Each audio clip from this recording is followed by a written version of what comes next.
पर भाग्यशाली हो आप जो 72 साल बाद ये जो सावन का महीना आया है, सोमवार से सोमवार तक का, कहते हैं इस सावन में जो सोमवार से सोमवार तक का सावन रहता है, सोमवार से शुरू सोमवार से विराम, अगर आपके घर में रुद्राक्ष है, आप रुद्राक्ष धारण करते हो या रुद्राक्ष अपने घर में रखते हो, तो उस रुद्राक्ष को छोटी सी कटोरी में रखकर या एक पात्र में रखकर 7 बार किसी भी अमावस पर, सावन में जो अमावस्या पड़ती है, ये सोमवार से सोमवार वाली सावन, इसके बाद वाले सावन का हम वर्णन नहीं कर रहा, हम इस सावन की बात कर रहे हैं। या तो अमावस, पूर्णिमा, त्रयोदशी, चतुर्दशी या प्रदोष, शिवरात्रि, अष्टमी, ये ऐसी तिथियां हैं जो सोमवार से सोमवार तक का जो सावन होता है, सावन में कटोरी में रखकर, प्लेट में रखकर, थाली में रखकर 7 बार अपने घर में अगर रुद्राक्ष तो उसको बलवान बनाने के लिए इसी सावन के महीने में 7 बार तो जल, 5 बार दूध गौ माता का और 2 बार गाय का घी उस रुद्राक्ष पर लेपित करना चाहिए। और फिर उस रुद्राक्ष को धूप बत्ती हो या घर में गूगल की धूप हो, और धूप बत्ती से उस रुद्राक्ष को सिद्ध कर लेना चाहिए। कुछ नहीं आता ना, शिव का नाम लो, श्री शिवाय नमस्तुभ्यम बोलो, और उस रुद्राक्ष का स्पर्श कर कर अपने गले में धारण करते हो तो गले में, पूजन में रखते हो तो पूजन में, या किसी कार्य सिद्धि के लिए रखते हो तो कार्य सिद्धि के लिए। अगर ये सोमवार से चालू होने वाले सावन को सोमवार से विराम होने वाले सावन में अगर हम सिद्ध कर लेते हैं तो वो रुद्राक्ष हमारे जीवन का सबसे श्रेष्ठ रुद्राक्ष हो जाता है, सर्वश्रेष्ठ। अभी हमारे सीहोर में कुबेरेश्वर धाम पर ये जो सावन का महीना आया है, इस सावन में हमारे यहाँ कुबेरेश्वर धाम पे वैसे तो जो महाशिवरात्रि आती है, जिस समय रुद्राक्ष उत्सव होता है, उस समय पर रुद्राक्ष को सिद्ध कर लिया जाता है। पर जो सावन ये आया है, इस सावन में हमारे यहाँ प्रतिदिन बाबा के रुद्राक्ष को सिद्ध करते हैं। प्रतिदिन नियम है रुद्राक्ष पर जल चढ़ाना, दूध चढ़ाना, घृत लगाना और बाबा के रुद्राक्ष, क्योंकि इतने भक्त आते हैं उनके लिए वो रुद्राक्ष सिद्ध होना चाहिए।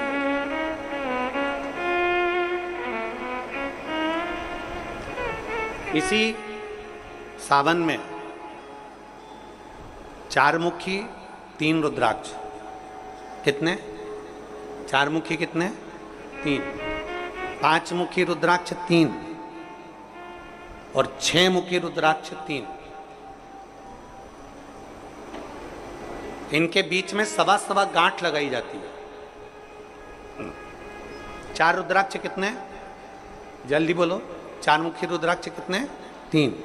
5 मुखी रुद्राक्ष कितने? 3। 6 मुखी रुद्राक्ष कितने? 3। इनके बीच में सवा गांठ लगाई जाती है। मतलब एक गांठ पूरी लगाई जाती है, फिर आधी गांठ लगाकर फिर रुद्राक्ष को डाला जाता है लाल धागे में, फिर सवा गांठ ऐसी चलती है। 9 रुद्राक्ष होते हैं कुल टोटल। अगर ये 9 रुद्राक्ष को शंकर भगवान के शिवलिंग के पास में रखकर, ये सावन, इसको अन्य सावन में नहीं कर सकते, केवल इसी सावन भगवान शिव के मंदिर में शिवलिंग के पास उसको रखकर 7 लोटा जल, 5 बार दूध और 2 बार घृत अगर लेपन कर दिया जाता है उस माला को, और उसी माला को हम बेलपत्री के पेड़ के नीचे बैठकर अपने गले में अगर धारण कर लेते हैं तो दुनिया का ऐसा कोई कार्य नहीं जो तुम्हारे लिए हो नहीं, पक्के में होकर ही मानता है। उस रुद्राक्ष का इतना महत्व, ये तुम जो सहज में सुन रहे हो ना, हम फिर कहेंगे दया सिंह, जो हम फिर दया सिंह जी को धन्यवाद देंगे कि ये जो सावन के महीने की कथा लिए दया सिंह जी, ये साधारण नहीं है। दुनिया के लोग भले इसको सहजता में रख लें। 27 जुलाई 1953 में ये सावन आया था, उसके बाद 2024 में ये सावन आया। लोग तरसते हैं इस सावन के लिए कि इसमें हमें रुद्राक्ष को सिद्ध करना है, हमें इसमें बेलपत्र का पान करना है, इसमें हम जो मांगेंगे हमारा बाबा कृपा करने के लिए तत्पर रहता है। ये वो रुद्राक्ष का आनंद पाते। मैं धन्यवाद देता हूं दया सिंह जी आपको बहुत बहुत, और पूरी समिति को। शिव मंदिर में जैसे आप लोग जाते होंगे शंकर जी के मंदिर में, तो ये तो शिवलिंग हो गया, ये जलाधारी हो गई, ये जलाधारी है, ये शिवलिंग है। और जलाधारी और शिवलिंग के यहाँ शिवलिंग से लेकर जहाँ से पानी नीचे गिर रहा है, आप पानी यहाँ चढ़ाते हो तो ये घूम के यहाँ से नीचे आ जाता है। आपने जल यहाँ चढ़ाया शिवलिंग पे तो जल घूमकर यहाँ से नीचे आ जाता है। इस जगह से नीचे की ओर आ जाता है, इस स्थान से। प्रयास करिए, ये जो सावन आया है 72 वर्ष के बाद, प्रयास करिए कि कितना बड़ा भी रोग है, कितनी बड़ी भी बीमारी है, आप डॉक्टर से इलाज करवाओ, पर ये जो स्थान है अशोक सुंदरी का, इस स्थान पर एक बार अपनी हथेली रखकर देखिए और भगवान शिव से पंचाक्षर मंत्र नमः शिवाय, षडाक्षर मंत्र ओम नमः शिवाय या श्री शिवाय नमस्तुभ्यम स्मरण कर कर देखिए और एक बेलपत्र बाबा की लेकर जहाँ से पानी नीचे गिरता है उस स्थान पर लगाकर उसी बेलपत्र को खाइए और फिर जाकर डॉक्टर को एक बार फिर जांच करवाइए कि उस रोग में आराम कितना लगा है, उस रोग में अंतर कितना आया। सावन का ये महीना जिसमें आप भगवान शंकर की अविरल भक्ति को धारण कर रहे हो, सोमवार से सावन चालू हुआ और सोमवार के दिन सावन विराम होगा। ऐसा सावन 72 साल के बाद आया। 27 जुलाई 1953 में ऐसा सावन पड़ा था। कितनी तारीख को? जम के बोलो जरा। 27 जुलाई 1953 में ऐसा सावन पड़ा था जो सावन सोमवार से चालू हुआ था और सावन सोमवार के दिन विराम हुआ था। 72 साल के बाद ऐसा सावन आया है जिसका योग आज है। 27 जुलाई 1953 में ऐसा सावन आया था। अब जरा किस्मत देखिए, आपका भाग्य देखिए रे छत्तीसगढ़ वालों, नजर उतरवा लेना आप कि 72 साल बाद ऐसा सावन आया जो सोमवार से चालू हुआ, सोमवार को विराम हो रहा है। 27 जुलाई 1953 में ऐसा सावन आया था और उसके बाद आज ये सावन 22 तारीख से चालू हुआ और 19 तारीख को विराम होगा और उसमें भी सोमवार से चालू हुआ और सोमवार को विराम हो रहा है। ये शिव भक्ति है, ये अविरल भक्ति, ये भगवान शंकर की अविरल भक्ति है। आप और हमको प्राप्त हुई है, हमें मिली और तेरी भगवान शिव ने अघोर अस्त्र धारण किया था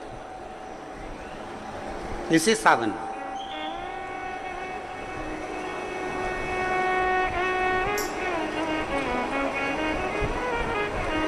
एक त्रिपुरासुर असुर हो गया, 3 पुरियों का निर्माण कर कर वो निवास कर रहा है।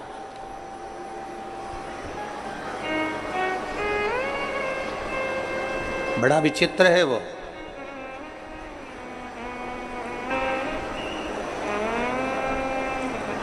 बहुत सावन आते हैं, सारे सावन आते हैं। हर वर्ष सावन का महीना आता है, हर वर्ष श्रावण का सोमवार भी आता है, हर वर्ष प्रदोष भी आती है, हर वर्ष शिवरात्रि भी आती है सावन की, हर वर्ष अष्टमी भी आती है, छठ भी आती है, सब तिथियां आती हैं।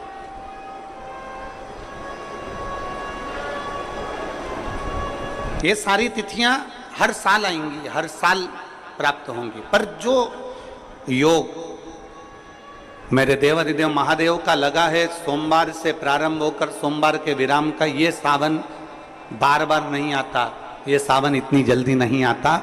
जो 72 वर्ष के बाद 27 जुलाई से 1953 के बाद में आज योग लगा, जो 22 जुलाई 2024 में प्रारंभ हुआ। बहुत बहुत ना जाने कितने कितने कितना कितना साधना तप असुर का वध कर दूं, पर नहीं मरे। ब्रह्मदेव ने विचार करा कि त्रिपुरासुर का वध कर दूं, नहीं मरे। आखिरी में खबर गई भगवान देवाधिदेव महादेव के पास। भगवान शिव जी के पास। भगवान देवादिदेव महादेव, मेरे महाकाल राजा, मेरे कालाधिपति, मेरे ओमकारेश्वर, मेरे विश्वनाथ, मेरे परली वैद्यनाथ, मेरे वैद्यनाथ, ओगरदानी,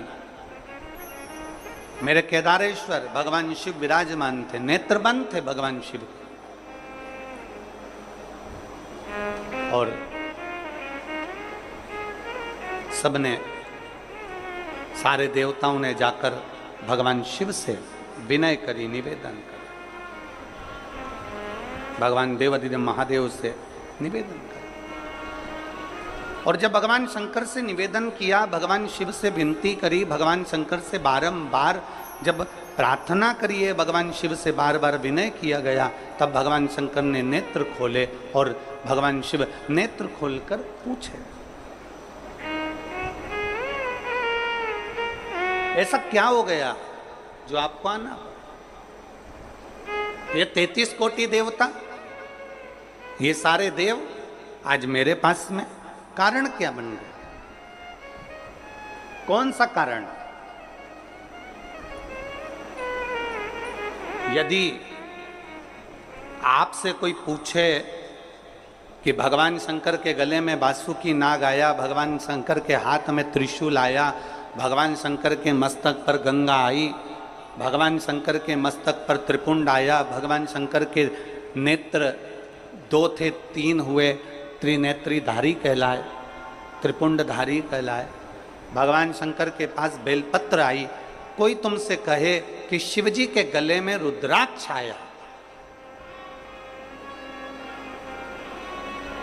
भगवान देवादिदेव महादेव के पास रुद्राक्ष आया, कोई तुमसे पूछ ले कि यह रुद्राक्ष का प्रागट्य कब का है, रुद्राक्ष का जन्म कब हुआ,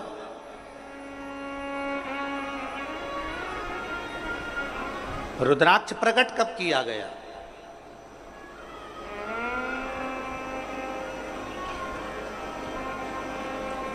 अब जरा बहुत हमसे भी कई लोग पूछते हैं, जितने लोग संसार का क्या हो जाता है कि रुद्राक्ष का जल अमृत के तुल्य हो जाता है और कैंसर जैसा रोग भी समाप्त हो जाता है। रुद्राक्ष के जल में ऐसा क्या है?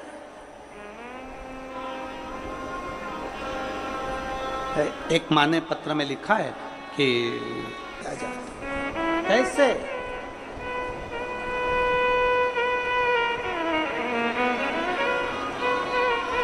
शिव कथा कह रही है, भगवान शंकर का संवाद कर रहा है, भगवान देवादिदेव महादेव का चरित्र का है, शिव महापुराण की कथा कह रही है।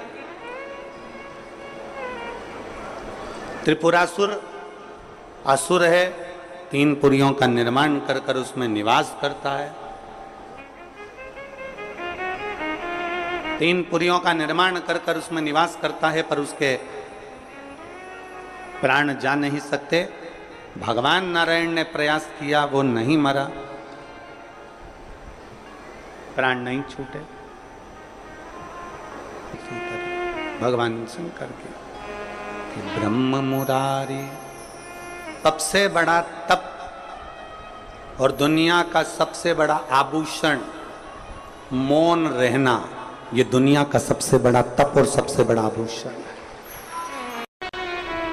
हम भगवान शिव को किस तरह से रिझा सकते? और फिर निवेदन करूंगा, जितनी सरलता से, जितनी सहजता से आप शिव को रिझाओगे, उतनी सरलता से शिव रिझता है, उतनी सरल।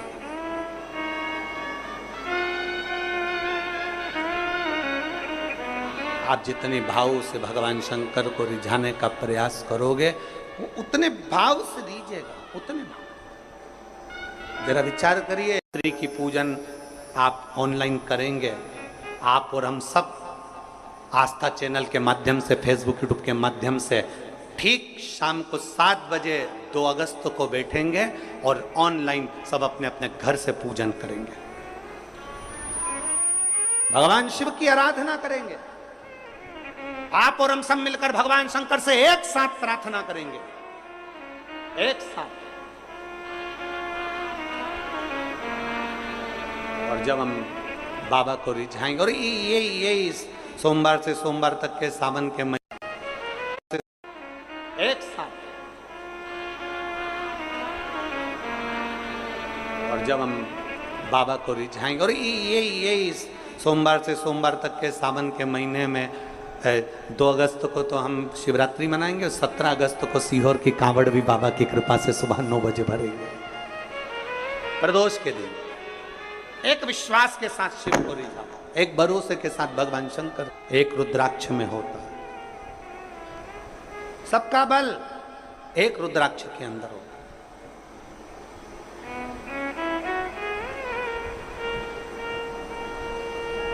कई जगह पर रुद्राक्ष पर रिसर्च किया जा रहा है। वो 2 कंपनी का नाम तो हमको स्मरण में था, मुंबई की, और 1-2 कंपनी काशी की हमारे स्मरण में, पर नाम याद नहीं आ रहा। कई जगह पर रुद्राक्ष पर रिसर्च चल रहा है कि आखिर रुद्राक्ष में ऐसा क्या होता है कि तांबे के कलश में गलाया और उसका पानी शिव जी को चढ़ा कर आचमन किया तो फल मिल जाता है, रोग मुक्ति हो जाती है, श्रेष्ठता हो जाती है। कोई बाच रहा है तो वो शिव ही बाच रहा है, इसमें कोई प्रदीप मिश्रा या कोई अन्य महाराज नहीं बाच सकता, बाचने वाला शंकर है। कथा सुन रहा है तो आप नहीं सुन सकते, आप ये 3 घंटा एक जैसे आसन लगा के कहाँ बैठ सकते हो? तुम आधा घंटा कहीं नहीं बैठो, तुम फिल्म देखने जाओ टाकीज में और एक जैसी बस यूं बैठी बैठी रहो, 25 बार तो मूंगफली चबा जाओ, 2-4 बार आइसक्रीम खा जाओ, उतनी देर में भी तुम कहीं सीट पीछे आगे नीचे ऊंचे मर्जी पड़ी। आधे 2 घंटे की फिल्म में 15 मिनट का इंटरवल, फिर चले गए, फिर घूम आए, फिर बैठ गए। अब यहाँ तो तुम्हारे को 1 बजे कथा है, 4 बजे तक, कितनी बजे आके बैठते हो? 10 बजे सवेरे, 9 बजे सवेरे यहाँ आके बैठ जाते हो। अब 9 बजे से पानी की बोतल साथ में, थोड़ा बहुत सामान अपने साथ में, और बच्चे आए हैं तो फिर उनका भी सामान साथ में, तो फिर 10 बजे से एक जैसे बैठे और 4 बजे कथा छूटेगी, सब अपने अपने घर जाते जाते 5 बज जाए, 5:30 बज जाए, कोई 6 बज जाए। समय जरा देखिए कि तुमने शिव को कितना दिया, शंकर को कितना समर्पित किया। नर्मदा पुराण कहती है कि जिस नगर में, जिस कॉलोनी में, जिस सोसाइटी में, जिस मोहल्ले में, जिस क्षेत्र में शंकर का शिवलिंग रहता है, शंकर का मंदिर रहता है, वहां कभी अकाल नहीं पड़ता है, वहां शिव संभाल ले।